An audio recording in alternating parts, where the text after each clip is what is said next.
Na minha faculdade, o departamento de gênero é departamento de gênero que só tem nome, lá nada se faz. Poderia denunciar ao diretor, mas ele é quem faz, ele é quem é assediador.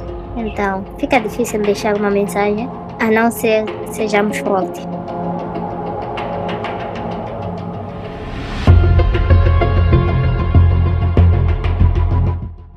Saudações a todos. É desta forma que damos início a mais uma edição do podcast Saúde e Direitos Humanos em Diálogo. E para esta nossa edição, recebemos aqui no nosso espaço a diretora executiva da AMGIS, a Francisca Noronha. Olá, Francisca, seja bem-vinda ao nosso espaço. E pode apresentar-se, por favor, aos nossos ouvintes, a quem acompanha o nosso espaço, e falar um pouco das suas expectativas para a nossa breve conversa. Olá a todos e a todas que nos acompanham. O meu nome é Francisca Noronha e estou muito ávida em ter esta conversa com todas e com todos. E a minha expectativa é que possamos sair daqui com mais ideias partilhadas, com um compromisso conjunto entre as duas instituições, mas também com o público em geral, em poder combater o assédio sexual nas escolas e, na verdade, nas instituições de ensino no seu todo. Obrigada. Considerando as dinâmicas sociais e espaços de convivência entre escolar e universitário, de que forma o assédio manifesta tanto de maneira explícita quanto sutil em contextos ou locais ele tende a ocorrer com maior frequência? Bom, eu ia começar por dizer que existem várias formas de assédio. Muitas vezes nós falamos do assédio sexual, que é o que nos traz hoje aqui, que é o assédio que tem em vista, de alguma forma, obter ou satisfazer os interesses sexuais de uma pessoa que muitas vezes tem algum poder de influência sobre nós, no caso, sobre as mulheres ou sobre o homem que está nessa condição de sobrevivente ou vítima. E para o nosso caso, nós temos o assédio moral nas instituições, depois temos várias outras formas de assédio que estão dentro das nossas instituições e que muitas vezes são ignoradas. Deixa-me dizer que só na cidade de Maputo, pelo menos 60 estudantes reportaram ter sido vítimas de assédio sexual nos estudos feitos recentemente por várias instituições como o Centro de Integridade Pública, como o MEPT, que fizeram estudos sobre esta problemática e constataram que muitas estudantes reportam ter sido vítimas, portanto, do assédio. Segundo, a referir que este assédio ele pode se manifestar sob forma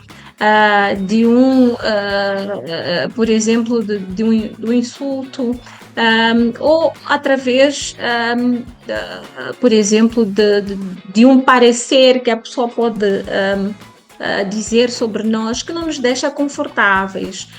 Eu lembro-me, neste documentário que nós gravamos recentemente, várias vítimas reportaram que os seus professores costumavam olhá-las de forma um pouco desconfortável, e depois nós nos perguntamos como é que eu posso neste momento descrever que um professor está-me a assediar através do seu olhar. É difícil, né? É uma coisa difícil de descrever, mas quem já passou por uma situação de assédio sabe que um olhar pode assediar, sabe que às vezes a pessoa pode dizer que está a elogiar quando na verdade está a falar de forma pejorativa.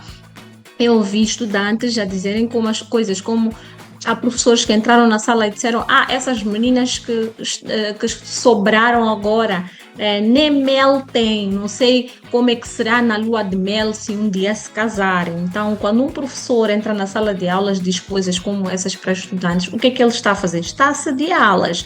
Quando um professor diz fecha as pernas, não é? Sendo que a estudante foi para a escola para estudar e ele está lá a controlar se ela está de pernas abertas ou fechadas.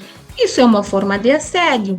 Quando as instituições não têm mecanismos corretos para canalizar os casos. Isso também é uma forma de prejudicar a vítima. Então, são diversas formas que são encontradas dentro das instituições, algumas até disfarçadas, vamos dizer, de proteção. Por exemplo, esta medida que surgiu sobre as saias maxi, saias compridas, é uma forma de assédio também, de dizer que a culpa é vossa, porque vocês é que põem saias curtas.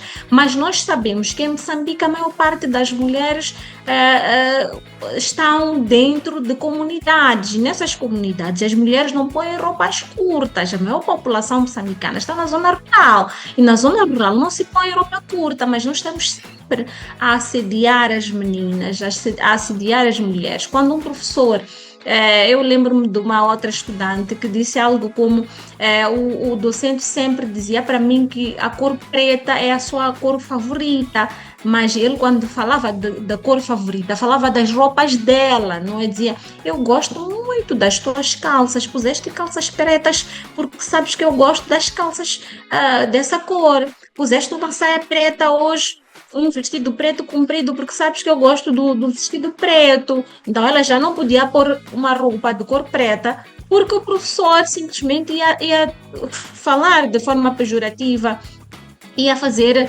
brincadeiras de mau gosto em meio à turma, e toda a turma ria-se disso, não é? Então, podia referir aqui outros exemplos, e até essa ideia de que às vezes confunde-se o elogio com o assédio, que não é verdade, porque nós sabemos que o assédio é todo aquele ato ou palavra que nos deixa desconfortáveis. A partir do momento que essa vítima, essa pessoa não está confortável com aquilo que eu digo, eu tenho que parar, eu tenho que respeitar, porque é elogio até onde a pessoa sente-se confortável. Agora, se dentro da turma alguém diz alguma coisa, digo alguém, pode ser um aluno ou professor, que não me deixa confortável, essa pessoa tem que respeitar, e é a partir desse momento que nós consideramos assédio. Sim, Francisca, falou aqui de alguns estudos que foram feitos, e um ponto curioso é que até pouco tempo, até 2021, muitas escolas, algumas raparigas que foram questionadas a respeito do assédio sexual, desconheciam este fenômeno. Portanto, tendo em conta essa vossa experiência enquanto AMGIS, como é que estas jovens mulheres e raparigas costumam lidar com cenários de assédio, e quais no vosso entender têm sido os principais obstáculos que elas enfrentam na busca de apoio ou para denunciar os seus assediadores? Primeiro, comecemos pelo desconhecimento. De facto, muitas vítimas do assédio não sabem que estão a ser vítimas, ou que estão a ser assediadas, melhor dizendo. Elas pensam que é um elogio no início, e elas reportam justamente desta forma, e afirmaram que, olha, eu pensei que fosse um elogio, mas depois percebi que o professor me convidava para o gabinete dele, me convidava para sair de noite, me convidava para beber com ele. Como é que uma pessoa que sabe que tu és estudante, menor de idade, está-te a convidar para beber numa barraca próximo da escola?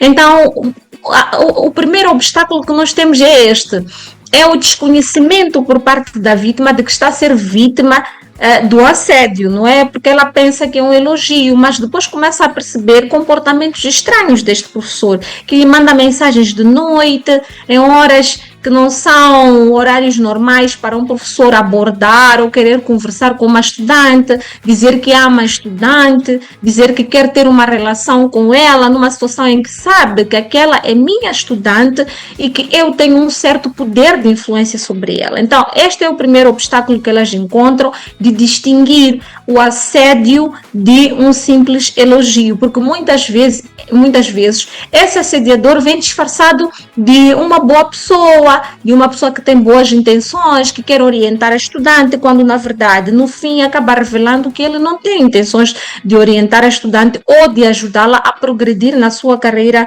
estudantil, e sim de prejudicá-la, ou seja, de usar do seu poder de influência para poder tirar proveito sobre esta estudante. E depois, outra barreira que elas encontram é o fato das instituições serem fracas no reporte, mas também no tratamento dos casos. As nossas instituições, algumas dizem ter departamento de gênero, dizem ter mecanismos, pontos focais, mas infelizmente esses mesmos pontos focais ou desconhecem a lei, ou se conhecem a lei, tem instituições e pessoas que estão em situação, vamos dizer, numa posição de, de tomada de decisão.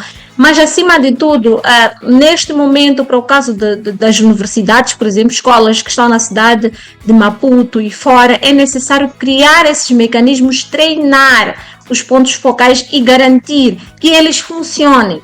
Porque os mecanismos, em algumas situações, existem. Estão lá, mas não estão a funcionar, porque as pessoas que estão têm poder, melhor dizendo, poder dizer basta, não conseguem fazê-lo. Tivemos um caso que está dentro do nosso documentário, de um diretor de uma faculdade que esteve a assediar, portanto, as suas estudantes. Não é? Quando é o diretor a assediar, não é? Como é que nós vamos combater esse mal? Como é que nós vamos garantir que essa instituição esteja livre, portanto, do assédio sexual? Então, é necessário trabalhar um pouco mais com os próprios tomadores de decisão e garantir que os mecanismos funcionem e que sejam independentes. Surgiu até uma sugestão por parte de uma estudante que esses mecanismos não deveriam ser geridos pelo próprio corpo docente.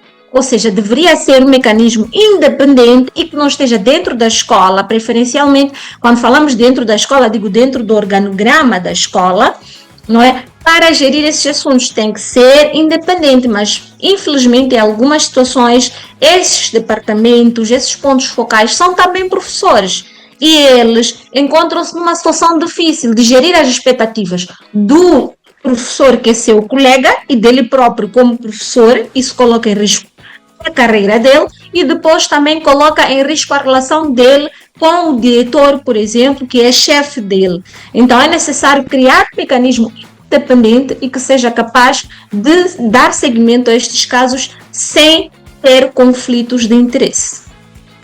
Mesmo nesta senda, em termos de mecanismo de denúncia, evidenciou aqui que um dos pontos mais levantados pelas vítimas seja a questão da credibilidade das instituições e sua responsabilidade, e sua questionável atuação mediante os casos de denúncia, onde a maioria das vezes não há uma clara responsabilização por parte das vítimas. Considera ainda seguro que as vítimas denunciem seus agressores no local onde as mesmas foram agredidas ou ocorreu este ilícito? E, caso não, que outras alternativas elas têm para denunciar fora a escola em que elas foram assediadas? Outros mecanismos que podem ser considerados primeiro é criar um mecanismo independente, é aquilo que eu estava a referir. Um mecanismo independente podia ser composto pelas próprias estudantes, não é? E por outros técnicos, não é? Que tenham alguma formação na área de pedagogia, né?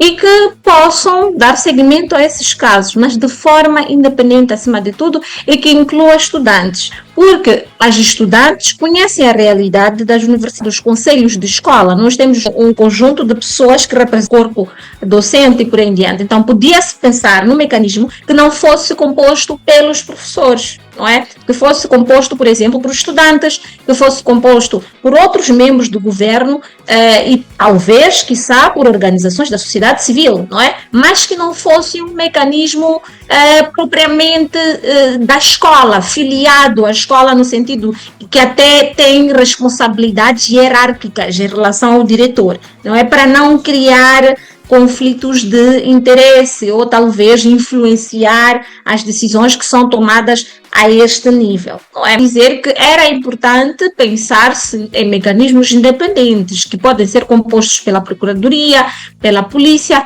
que são instituições com conhecimento suficiente para o efeito, e também pensar na possibilidade de criar um mecanismo conjunto que podia ser composto pela Procuradoria, pela Polícia, por um técnico que podia estar filiado à instituição, mas que não respondesse justamente àquela direção, não é? Daquele departamento, não é? Ou daquela faculdade, no sentido de não criar uma relação de dependência entre este técnico e aquela direção. Por exemplo, podia-se fazer isso. E depois, incluir a Procuradoria, como mencionei, a polícia pode ajudar a tornar o mecanismo ainda mais robusto, não é? E também, por uma questão de transparência, incluir lá, quem sabe, um estudante, alguém que faz parte da associação, ou talvez de uma comunidade de estudantes, ou um estudante ou uma estudante eleito pelos próprios estudantes, que pode representar o interesse e facilitar o encaminhamento dos casos. A Francisca pode partilhar conosco alguma experiência de uma estudante que tenha tido coragem de denunciar, e qual foi o desfecho deste caso? Sim. Na verdade, várias, mas vou partilhar um, que vejo que o tempo já nos foge. E este caso ocorreu na Ponta Douro, de várias estudantes, na verdade, que denunciaram um professor.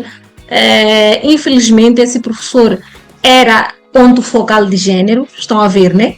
A gravidade da situação. Ele era ponto focal de gênero, mas era o professor que assediava as estudantes. Então, os casos foram chegando, nós pegamos os casos, pedimos aos estudantes para reunir provas, que é uma coisa muito difícil, porque nem quando a pessoa vai sofrer o assédio, ela não prepara-se para ser assediada, né? Então não tem como eu logo ir gravando, a pessoa dizer, olha, gostei da forma como te vestiste, gostei dos teus lábios, quero sair contigo, quero namorar contigo. Nem sempre a vítima está armada, não é para gravar tudo isso, documentar e te mostrar, mas tivemos a sorte de que, como eram várias vítimas, algumas destas tiveram o cuidado de fazer screenshots, gravações e guardaram isso, e esse foi o material usado para submeter à escola. Quando o material foi submetido à escola, levou 1 ano e meio. Primeiro foi transferido, e mesmo depois da transferência, as vítimas continuavam a sofrer, porque já era praticamente público.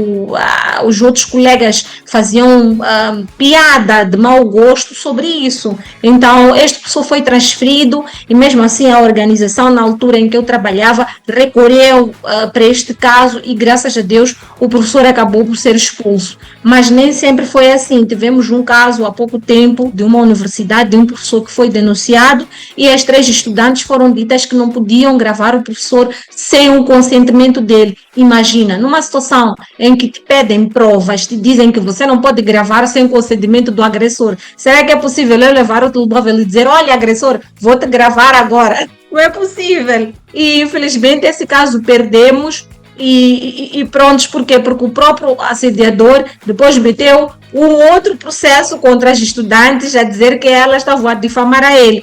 Ele não negou o que fez, mas disse que não podia ser gravado. Então aí elas estavam a cometer um crime.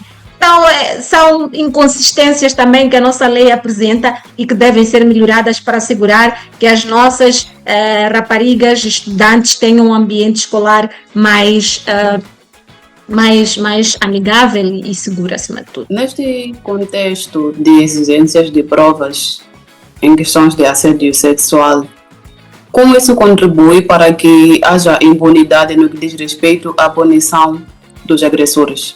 Isso contribui em grande medida, infelizmente, porque, como disse, lembro-me de uma testemunha que disse no nosso documentário que eu, quando me pedem provas, eu saio de lá como vítima, quer dizer, entro lá no gabinete como vítima e saio como detetive, porque eu já tenho que ter ferramentas de ir gravar, documentar, quer dizer, captar imagens, som, para provar que eu fui assediada.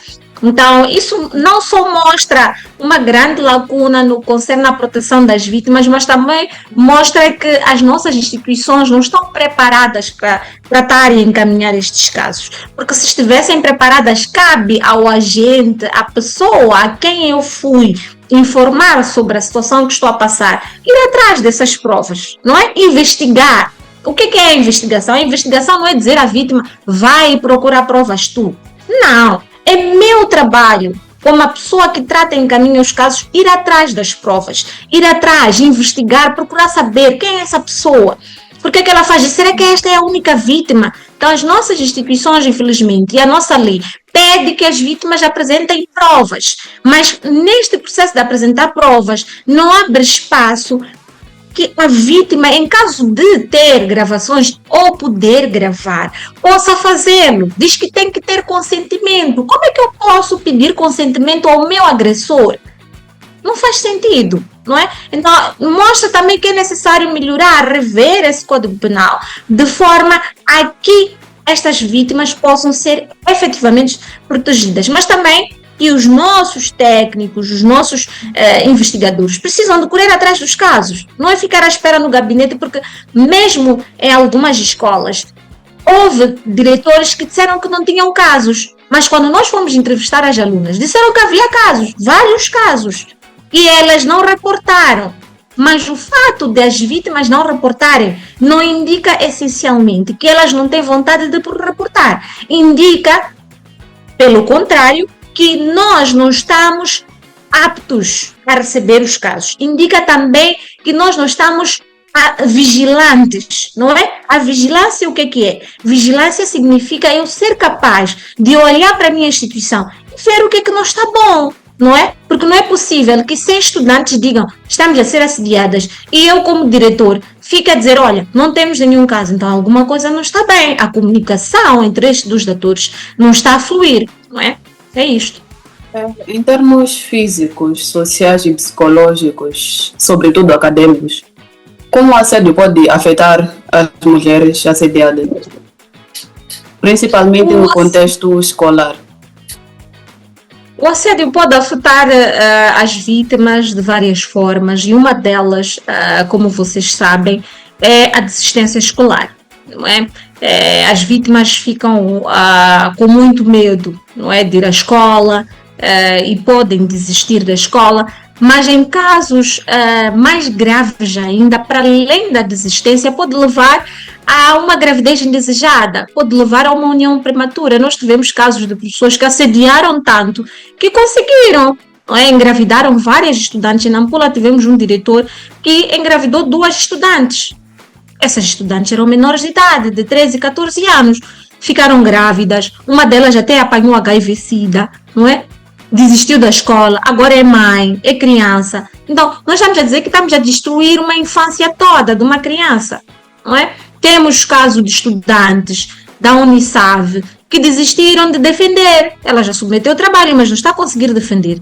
Pura e simplesmente porque o diretor da faculdade quer deitar-se com ela. Então, é complicado, não é? Se esse diretor dessa faculdade não compreende a pertinência de combater esse mal, de dizer basta, e é ele próprio que está a ir atrás das estudantes, estamos a dizer que todas as estudantes dessa escola estão praticamente com o seu futuro hipotecado. Então, eu poderia dizer que os danos são desde físicos, por exemplo, para crianças menores de idade, se vão ficar grávidas, depois podem ter uma fístula, não é?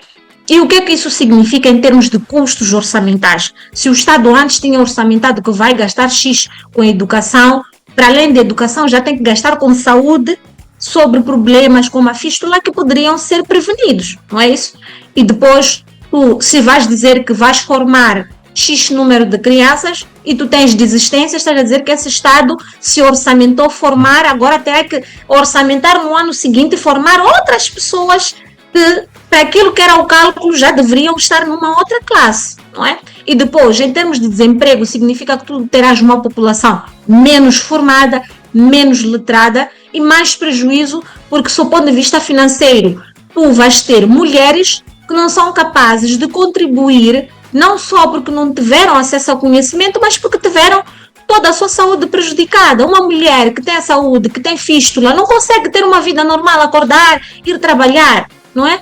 Acordar, conviver com pessoas, porque a fístula causa outros problemas de saúde, as fezes saem pelo canal vaginal, então é um prejuízo de um sistema todo. Ou seja, para mim, o assediador é um traidor do governo, é um traidor do sistema de educação, é uma pessoa que está lá para destruir tudo aquilo de bom que os moçambicanos têm feito esforço para construir.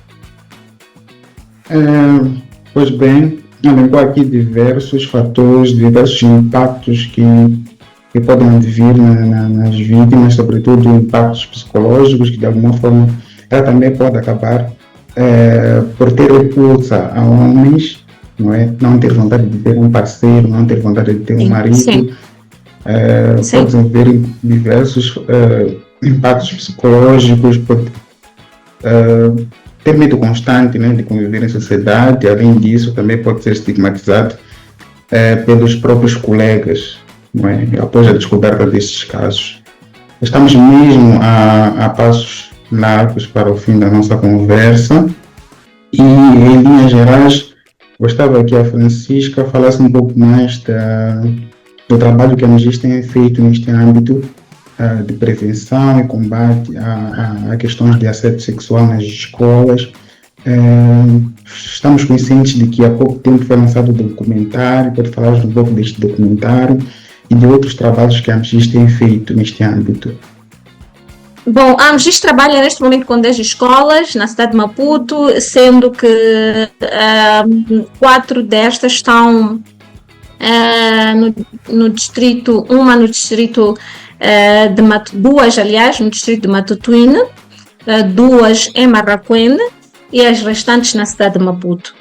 O que nós fazemos são sensibilizações nas escolas, é apoio direto às vítimas, porque elas podem denunciar na MGIS sobre essas situações e nós fazemos o encaminhamento juntamente com os mecanismos existentes nessas escolas e também com a Procuradoria e também com a Polícia.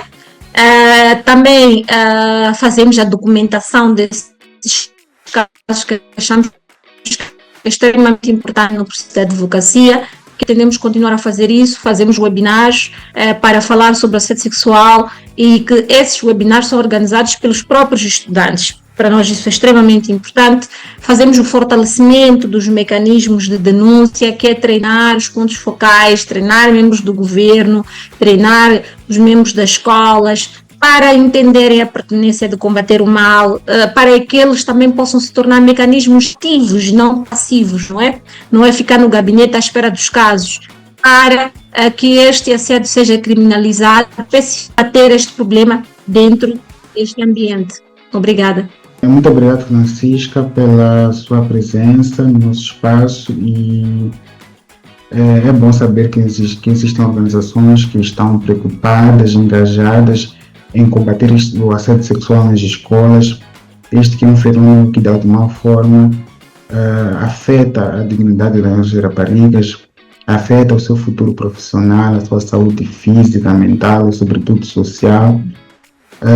Esperamos poder contar convosco para outras edições, outros eventos que podemos ter aqui no CDHS, e assim que nos acompanhou até então, caso tenha alguma dúvida, alguma inquietação, alguma sugestão, podem encaminhar através dos nossos contatos, dos nossos canais eletrônicos, que faremos chegar a Francisca e a MGIS em torno deste tema. E até a próxima.